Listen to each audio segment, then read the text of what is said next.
नमस्कार, स्वागत है आप सभी का हमारे चैनल दिव्या एस्ट्रो में।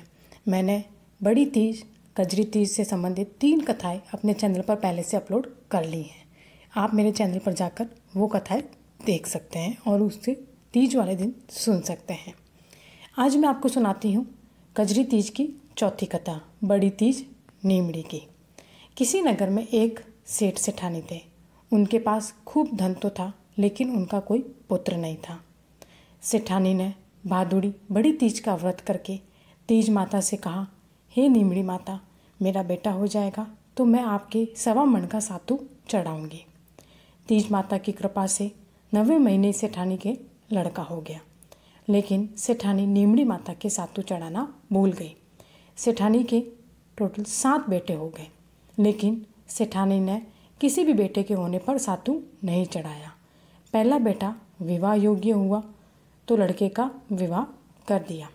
पहले दिन जब वह अपने विवाह के पहले दिन जब वह सो रहा था तो आधी रात को लड़के को सांप ने आकर डस लिया और वह वहीं पर मर गया। उस तरह उसके 6 बेटों का विवाह हुआ और 6 बेटों मर गए।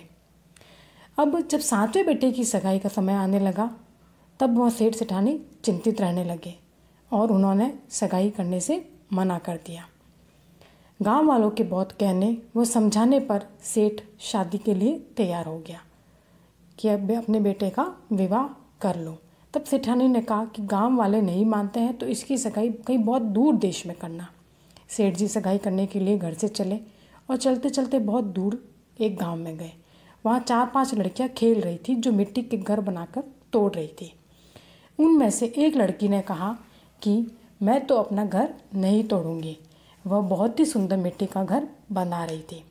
सेठ वहाँ खड़ा देख रहा था। सेठ ने सोचा, यह लड़की बहुत ही समझदार और संस्कारी है। खेल कर लड़की जब घर जाने लगी तो उसके पीछे पीछे लड़की के वह सेठ भी घर चला गया। लड़की के माँ बाप से मिला, उनसे बातचीत की और अपने लड़के की सगाई के लिए उनके सामने प्रस्ताव रखा। तो लड़की के माँ बाप भी तैयार हो गए और उनकी सगाई पक्की कर दी। विवाह का दिन भी निश्चित कर दिया। घर आकर सेठ और सेठानी विवाह की तैयारी करने लगे। सेठ बारात लेकर गया और 7वें बेटे का भी विवाह कर लिया। बारात विदा हुई। लंबा सफ़र होने के कारण माँ ने लड़की से कहा कि रास्ते में यह सातू और साथ में सीख डाल रही हूँ। रास्ते में कहीं पर भी नीमड़ी दिखे तो नीमड़ी पर शाम को नीमड़ी माता की पूजा करके सातू पास लेना व कल्पना निकाल कर ससुरा जी को दे देना। धूमधाम से बारात चली। रास्ते में तीज का दिन आया। ससुर जी ने बहू को खाने को कहा तो बहू ने कहा कि आज तो मेरे तीज का उपवास है, शाम को नीमड़ी माता का पूजन करके ही भोजन करूंगी। एक कुएं पर नीमड़ी नजर आई तो सेठ जी ने वहाँ पर गाड़ी रोक दी। बहू नीमड़ी माता की पूजा करने लगी।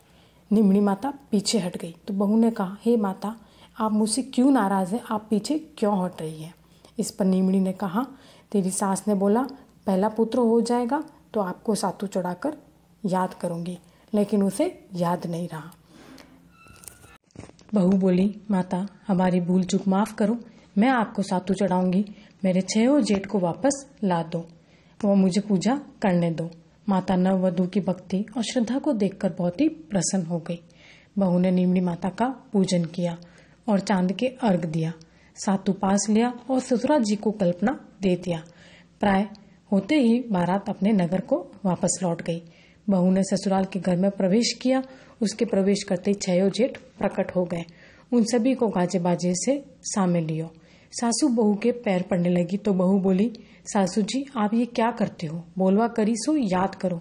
सासू बोली, मुझे तो याद नहीं, तू ही बता दे। बहू बोली, आपने नीमड़ी माता के सातू चढ़ाने का बोला था, सो आपने पूरा नहीं किया। तब सासू को अपनी बोलवा याद आई कि उन्होंने अपने पुत्र होने पर नीमड़ी माता के सातू चढ़ाने का बोलवा की थी। 12 महीने से जब वापस कजली तीज आई तब वह 7.25 मन का सातू तीज माता के सासू जी ने चढ़ाया। गाजा बाजा से नीमड़ी माता की पूजा करी और अपनी बोलवा पूरी की। हे भगवान, जैसे उन सास बहू के आनंद हुआ वैसा ही सबके हो। खोटी की खरी और अधूरी की पूरी। धन्यवाद।